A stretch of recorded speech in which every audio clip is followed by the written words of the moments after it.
Salam əziz şagirdlər və fizikanı öyrənmək istəyənlər. Bugünkü dərsimizdə biz sizinlə 7-ci sinif fizika dərsliyindən olan 10 qanunu mövzusu ilə tanış olacaq. Gəlin başlayaq. Birinci slaydda deyilir, çeşmədən yaz və qış aylarında axan suyun miqdarında fərq yaranır. Qışla müqayisədə yazda su daha sürətli və gür axır. Sizcə qışda suyun sürətlə və gür axmasına nə mane olur? Biz bilirik ki, qışda suda donmalar yaranır və buzlar suyun gür axmasına və ya sürətli axmasına maneçilik törədir. Hər hansı borudan axan suyun miqdarını artırmaq üçün nə etmək olar? Ümumiyyətlə, borudan axan suyun miqdarını artırmaq üçün borunun məsəl üçün sahəsini və yaxud diametrini artıra bilərik. Bugünkü dərsimizdə biz sizinlə müqavimət anlayışı ilə tanış olacağıq və öyrənəcəyik ki, müqavimət hansı kəmiyyətlərdən asılıdır. Belə bir sizdə fəaliyyət verilib. Fəaliyyətdə bizdə müəyyənləşdirmək istəyirlər ki, cəryan şiddəti və gərginlik arasında hansı münasibət doğrudur? Yəni, biz burada qalvanik elementlərin sayını artdıqca ampermetr, voltmetrin göstərişi necə dəyişir? Ümumiyyətlə, qalvanik elementlərin sayını artıranda biz görə bilərik ki, bu zaman voltmetrin göstəricisi də artır, ampermetrin göstəricisi də artır. İkinci və üçüncü elementi qoşduqda voltmetrin göstəricisinin ampermetrin göstəricisine nisbəti dəyişdimi? Bunu müəyyənləşdirmək lazım gəlir. Müəyyən olunur ki, fəaliyyət zamanı ki, lampanın uclarında gərginlik neçə dəfə artarsa, cəryan şiddəti də həmin dəfə artır. Deməli, cəryan şiddəti gərginliklə düz mütənasibdir. Düz mütənasibliyin qrafikini biz bilirik ki, bu şəkildə təyin olunur. Yəni, gərginliyin artması ilə cəryan şiddəti artarsa, biz bu zaman cəryan şiddətinin gərginlikdən asılı qrafiki mərkəzdən keçən düz xətt formasında yazırıq. Dövrə elementinin uclarındakı gərginliklə ondan keçən cəryan şiddəti arasındakı əlaqəni ilk dəfə Alman alimi Ohm tərəfindən müəyyən edilmişdir. Onun qanununa görə dövrə elementinin uclarındakı gərginliyin cəryan şiddətinə olan nisbəti sabitdir və bu elektrik müqaviməti adlanır. Düstur da bu şəkildə təyin olunur. R bərabərdir U bölünsün I. Düsturda U gərginlikdir. Vahidi volt, cihazı voltmetr. I cəryan şiddəti də vahidi amper, cihazı isə ampermetrdir. Hər ikisinin vahidi skalyardır. Hər ikisi skalyar kəmiyyəsi hesab olunur. Elektrik müqaviməti skalyar kəmiyyətdir. Vahidi isə ohmdur. Biz bilirik ki, əgər ohmu biz təyin etmiş olsaq, gərginliyi cəryan şiddətinə bölməliyik. Yəni, voltu amperə böldükdə 1 ohm almış oluruq. Yenə də baxın, şəkildə sizdə göstərilib ki, müqaviməti, yəni ohmu biz necə təyin etmişik. Cəryan keçən lampanın spiralı wolfram metalından hazırlanır. Spiraldan cəryan keçərkən nizamlı hərəkət edən elektronlar metaldakı iyonlarla toqquşur. Toqquşma elektronların nizamlı hərəkətinə mane olur və nəticədə elektrik müqaviməti yaranır. Şəkildə görünür. Digər fəaliyyətdə isə bizdən soruşur ki, cəryan şiddəti müqavimətə görə necə dəyişdi? Ümumiyyətlə müəyyənləşdirilmişdir ki, cəryan şiddəti ilə gərginlik arasında düz mütənasiblik əlaqə var. Yəni, gərginlik dəyişdikcə cəryan şiddəti dəyişir, yəni düz mütənasibdir. Yəni, gərginlik artdıqca cəryan şiddəti artır, gərginlik azaldıqca cəryan şiddəti azalır. Lakin müqavimət cəryan şiddəti və gərginlikdən asılı deyil.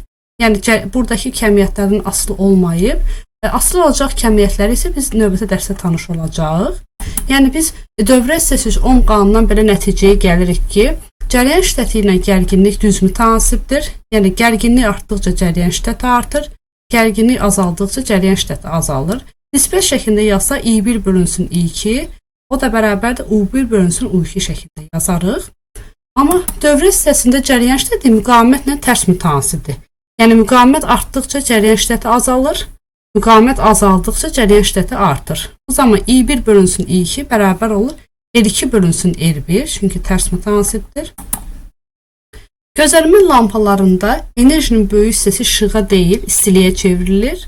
Ona görə də belə lampalar iqtisadi cəhətdən əlverişli deyil. Yəni, bizdə enerji itkisi baş verir. Yəni, bizim məqsədimiz lampanın işığını əldə etməkdir. Lakin burada istilik prosesi də baş verir və nəticədə enerjinin bir hissəsi, böyük hissəsi istiliyə çevrilir. Rezistor müəyyən müqamətli naqildir. Naqilin müqaməti artdıqca elektrik dövrəsindən keçən cəryan azalır. Yəni maneçiliyi törədən qüvvə yarandıqca cəryan təbii olaraq azalır. Rezistorun şəkli slaytda göstərilmişdir. Şərti şarjını da biz elektrik dövrəsi və onun elementləri mövzusunda tanış olmuşuq. Rezistor xüsusi ərintidən hazırlanan və sıxacları olan spiral formalı naqillərdir. Elektrik sxemlərində rezistor böyük R hərfi ilə işarə olunur. Düzbucaqlı şəklində təsvir olunur. Mikro sxemlərdə müxtəlif rezistorlardan istifadə olunur. Gəlin məsələ həllinə baxaq. Sizin kitabınızda belə bir məsələ verilmişdir ki, elektrik lampasından keçən cəryan şiddətinin onun uclarındakı gərginlikdən asılı qrafiki verilmişdir. Lampanın müqamətini hesablayın. Grafikə baxsaq, biz cəryan şiddətinin iki qiymətini görürük. 1 ampir və 2 ampir. İstədiyimiz rəqəmi götürə bilərik. Tutalım ki, biz cəryan şiddətini 1 ampir götürmüşük. I bərabərdir 1 ampir yazırıq. Gərginlik 1 ampirə uyğun 1,5 volt olacaq. Əgər biz cəryan şiddətini 2 ampir götürmüşdüksə, o zaman gərginlik 3 volt olardı. Amma biz 1 götürdüyümüzə görə gərginliyi 1,5 volt götürürük. Müqamət də bərabərdir sual şəklində yazırıq. R bərabərdir U bölünsün I düsturunu bildiyimiz halda həmin düsturu yazırıq və o düsturda verilən rəqəmləri, yəni 1,5-i 1-ə bölürük və cavab eləyir 1,5 ohm. Beləliklə biz məsələdə verilir tapmalı həlli hissələrini yazaraq qrafikdən istifadə edərək verilənləri yazdıq. Sonra məsələnin həllində isə düsturdan istifadə edərək verilənləri həmin düsturda yerinə qoyub hesablamamızı apardıq. Növbəti sualda soruşulur ki, sizcə nə üçün elektrik qızıcısını cərəyan mənbəyi ilə birləşdirən naqil az, onun spiralı isə çox qızır? Spiralın çox qızmasına səbəb odur ki, burada müqavimət daha böyükdür, amma naqildə müqavimət azdır. Biz ümumiyyətlə bilirik ki, harda müqavimət çoxdursa, orada cəryan şiddəti az olur. Harda müqavimət azdırsa, orada cəryan şiddəti böyük olur. Ona görə də çox qızırsa, bu zaman toqquşmaların sayı çoxdur və nəticədə müqavimət də çoxdur. Amma az qızan zaman isə orada müqavimət azdır, toqquşmaların sayı da azdır, cəryan isə çox. Keçək digər tapşırığa. Azər şəkildəki kimi elektrik dövrəsini yığır. Bizdən soruşulur. Lampanın müqaviməti 10 ohm olarsa, onun uclarındakı gərginlik nə qədər olar? Əgər biz bu məsələni həll etmiş olsaydı, İlk növbədə verilənləri qeyd etməli idi. Bizi cəryan şiddətini təyin edir. Cəryan şiddəti mütləq şəkildə ampermetrin göstəricisine baxmalıyıq. Ampermetrin göstəricisində siz görürsünüz ki, I bizdə 0,4 amperdir. Biz də bunu necə təyin edirik? Bir bölgüsünün qiymətindən. Biz bilirik ki, bir bölgüsünün qiyməti 2 rəqəmdən böyükdən kiçik çıxılır. Yəni tutalım ki, 0,5-dən 0 çıxırıq. Aldığımız rəqəmni 0 və 0,5 arasındakı bölgülərin sayına, yəni 5-ə bölürük. 0,5-i 5-ə bölsək, biz bir bölgünün qiymətini 0,1 almış olarıq. Amma bizim əqrəbimiz 4-cü hissədə yerləşdiyindən, biz burada 4-ü 0,1-ə vursaq, cavab eləyəcək 0,4. Yəni cəryan şiddəti bizdə 0,4-dür. Müqavimət 10 ohmdur. Müqaviməti bizə verilmişdi. Bizdən gərginlik soruşulur. Biz bilirik ki, müqavimətin düsturuna R bərabərdir U bölünsün I. Verilənləri yerinə qoysaq, biz belə yazmış olaraq 10 bərabərdir. U-nu bilmirik, X yazarıq. Cəryan şiddəti 0,4. Bu zaman U, yəni və yaxud X bizdə 10 vurulsun 0,4-ün hasilinə bərabər olacaq. Yəni 4 volt olacaq. B variantında deyilir ki, dövrədəki qalvanik elementə daha bir qalvanik element qoşularsa, lampanın müqaviməti dəyişərmi? Cavabınızı əsaslandırın. Gəlin müəyyənləşdirək. Əgər biz bir digər qalvanik element qoşsaq, bu zaman biz görərik ki, burada lampanın parlaqlığı dəyişəcək. Çünki qalvanik elementlər artdıqca, o zaman biz bilirik ki, gərginlik artmış olacaq. Yəni burada enerji artmış olacaq. Enerji artdığına görə lampanın parlaqlığı dəyişəcək. Parlaqlıq dəyişdiyinə görə biz həmçinin deyə bilərik ki, burada gərginlik dəyişəcək. Və gərginliklə cəryan şiddəti düz mütənasib olduğuna görə cəryan şiddəti dəyişmiş olacaq. Amma müqavimət dəyişməyəcək. Çünki lampanın müqaviməti biz bilirik ki, cəryan şiddəti və gərginlikdən asılı deyil. Asılı olduğu kəmiyyətləri isə biz gələcək dərslərimizə keçəcəyik. Yəni lampanın müqaviməti birbaşa maddənin, yəni hazırlanan maddənin növündən asılıdır və ona görə də biz burada deyə bilərik ki, müqavimət dəyişməz. Keçək digər tapşırığa. Nicat lampanın gərginliyi dəyişərkən cəryan şiddətinin qrafikdəki kimi dəyişdiyini müəyyən etdi. Qrafikə əsasən lampanın müqaviməti haqqında nə demək olar? Qrafikə baxsaq görərik ki, gərginliklə cəryan şiddəti düz mütənasibdir. Yəni gərginlik artdıqca cəryan şiddəti artır, yaxud gərginlik azalsa cəryan şiddəti azalır. Və bu onu göstərir ki, bu halda müqavimət dəyişikliyi baş vermir. Çünki cəryan şiddətinin və gərginliyin nisbəti hər bir halda bütün nöqtələrdə eynidir və nisbət də müqavimətə bərabər olduğuna görə müqavimət deyə bilərik ki, dəyişmir. B variantında deyilir ki, nicat gərginliyi artırdıqda, yoxsa azaltdıqda lampanın parlaqlığı artar. Sizcə buna səbəb nədir? Ümumiyyətlə, gərginliyi artırsaq, lampanın parlaqlığı artar. Çünki gərginlik artdıqca biz bilirik ki, gərginlik hər hansı bir yükə verilən enerjidir. Yəni biz naqil daxilindəki gərginliyi artırdıqca hər hansı yükə verilən enerjinin miqdarı da artır və enerjinin miqdarı artdıqca mənbədən lampaya daha çox enerji gəlib çatır və bu zamanda parlaqlıq artır. Keçək digər tapşırığa. Nigar qurduğu dövrədəki lampanın müqavimətini müəyyən etmək istəyir. O lampanın müqavimətini hansı cihazlar vasitəsilə və necə müəyyən edə bilər? Bu cihazlar lampaya necə qoşulmalıdır?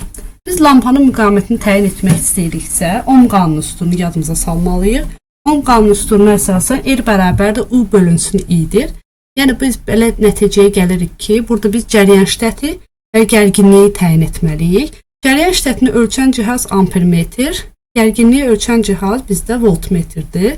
Yəni biz cəryan şiddətini, yəni biz ampermetr və voltmetrdən istifadə edərək lampanın müqavimətini təyin edə bilərik. Təbii ki, əvvəlki dərslərimizdən keçmişik ki, ampermetr dövrəyə ardıcı, yəni lampaya ardıcı qoşulmalıdır, bu şəkildə də görürsünüz. Amma voltmetr isə lampaya paralel şəkildə qoşmalıdır. Bu halda qoşulan zaman biz onların göstəricilərindən istifadə edərək gərginliyin göstəricisini, cəryan şiddətinin göstəricisine olan nisbətini taparaq lampanın müqavimətini təyin edə bilərik. Keçək digər tapşırığa. Metallarda elektrik müqaviməti necə yaranır? Metallarda biz bilirik ki, elektrik cəryanını keçirən yük daşıyıcılar sərbəst elektronlardır. Cəryan zamanı sərbəst elektronlar müsbət ionlarla toqquşur və toqquşmaların sayı artdıqca metallarda elektrik müqaviməti meydana çıxır. 2-də deyilir Ohm qanunu necə ifadə olunur? Ohm qanunu biz bilirik ki, R bərabər U bölünsün I düsturu ilə təyin olunur. Yəni gərginliyin cəryan şiddətinə olan nisbətinə bərabərdir. Elektrik müqavimətinin vahidi hansıdır? Elektrik müqavimətinin vahidi biz bilirik ki, ohmdur. O da volt bölünsün amperə bərabərdir. Elektrik müqavimətinin vahidi hansıdır? Müqavimətin vahidi dedik ki, 1 ohma bərabərdir. U bölünsün R hansı fiziki kəmiyyət təyin olunur? Biz bilirik ki, R bərabərdir. U bölünsün I. Biz U-nu R-ə bölsək, I almış olarıq. Yəni biz burada tənasiblə tapsaq, U-nu R-ə böldüyümüz zaman cavabımız I olacaq. Yəni cəryan şiddəti. Cəryan şiddəti adlı fiziki kəmiyyət təyin olunur. Keçək digər tapşırığa. Lampadan keçən cəryan şiddəti 0,5 amper. Lampanın müqaviməti 6 ohm olarsa, lampanın uclarından qoşulmuş voltmetrin göstəricisi neçə volt olar? Gəlin verilənləri yazaq. Cəryan şiddəti dedik 0,5 amperdir. Yazaq 0,5 amper. Müqavimət R 6 ohmdur. Bizdən gərginliyi soruşur. Yəni U bərabərdir sual. Yenə də Ohm qanununa görə müqavimətin üsulunu yazırıq. R bərabərdir U bölünsün I. Rəqəmləri yerinə qoysa 6, U-nu bilmirik X. I-ni yenə 0,5 yazırıq. Yəni X-i və yaxud gərginliyi tapsa 6-nı biz burada 0,5-ə vurmalıyıq. Bu da eləcə 3 volt. Demək, voltmetrin göstəricisi 3 volta bərabər olar. Digər tapşırığa keçək. Digər tapşırıqda cəryan şiddətinin gərginlikdən asılı qrafiki verilmişdir. elektrik müqamətini hesablayayım. Biz bilirik ki, elektrik müqaməti R bərabərdir. U bölünsün I düsturuna hesablanır. Biz burada gərginliyin və cəryan şiddətinin qiymətlərini qoyub hesablasaq, gərginliyin qiymətini 2 götürsək, 2 volt, cəryan şiddətinin ona uyğun qiyməti 1-ə bərabərdir, 1 ampir. Cavab edəcək 2 ohm. Demək ki, bizdə elektrik müqaməti 2 ohma bərabərdir. Keçək digər tapşırığa. Bax, həmiş ifadəsi, yəni bu məsələnin həlli yeni bir daha sizə burada göstərilmişdir. Digər tapşırığa keçək. Bizdən cəryan şiddətinin gərginlikdən asılı qrafiki verilmişdir. Bu qrafik əsasən R1 bölünsün R2 nisbətini bizdən soruşur. Gəlin əvvəlcə verilənləri qeyd edək. Birinci qrafikdə biz U1 və I1-i yaza bilərik. Birinci qrafikdə U1 5 volt, I1 olacaq 20 ampir.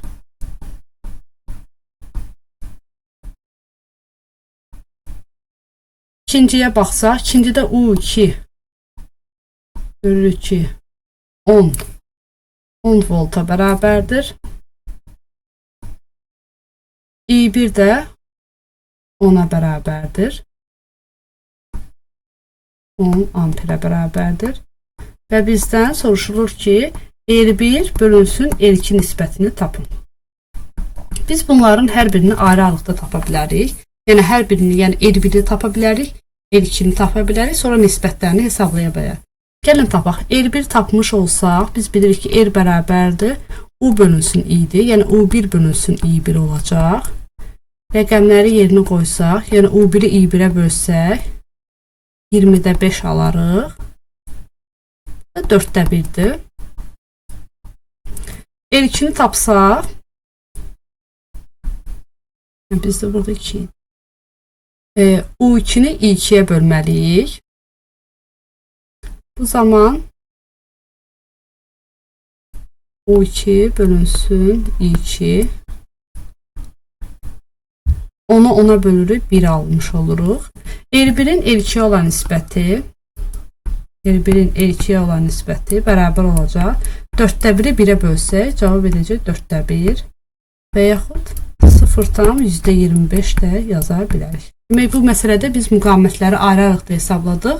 Sonra isə R1 və R2 nisbətini tapdıq. Digər tapşırıqda deyilir ki, Azər lampaya birləşdirilmiş cihazlarla ölçmələr aparılır. Hansı ifadələr doğrudur? A cihazının ölçdüyü kəmiyyətin vahidi amper, B cihazının ölçdüyü isə voltdur. Baxaq, A cihazının ölçdüyü. A bilir ki, baxırıq ki, lampaya necə qoşulub və B necə qoşulub. Əgər biz baxsaq, A dövrəyə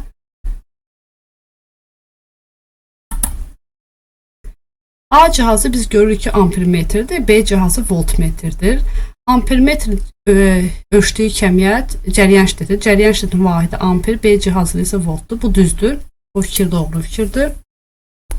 A cihazının vahidi ohm, B-nin voltdur. Bu səhvdir. A cihazı dövrəyə ardıcı, B isə paralel birləşdirib düzdür. Ampermetr dövrəyə həmişə ardıcı qoşulur. Voltmetr isə paralel qoşulur. Doğrudur. Sonra bizdən soruşur. A cihazının göstəricisinin B cihazının göstəricisine olan nisbəti müqamətdir. Biz bilirik, müqamət gərginliyin cəryan şiddətinə olan nisbətidir. Bu da o deməkdir ki, B cihazının göstəricisinin A cihazının göstəricinə nisbəti lampanın müqamətinə bərabərdir. Demək, bizdə burada oldu 1, 3, 5.